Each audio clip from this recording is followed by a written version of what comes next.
Trying Ultimate Burger Steak. So, i-taste test na natin yan.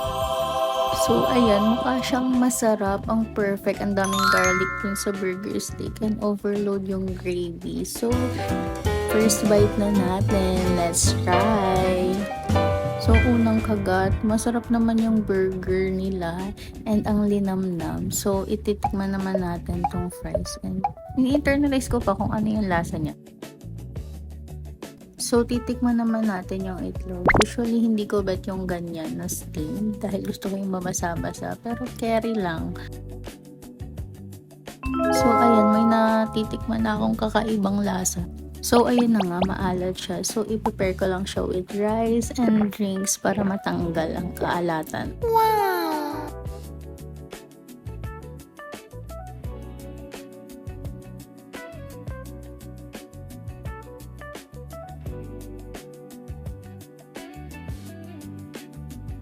So, targetin na natin unang maubos ang fries.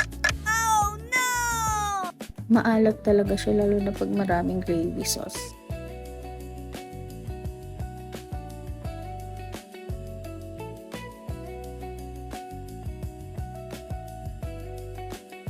So, simulan na nating ubusin yung fries niya dahil babad na siya sa gravy sa sobrang alat na para bang sinala na niya lahat. Sobrang alat talaga.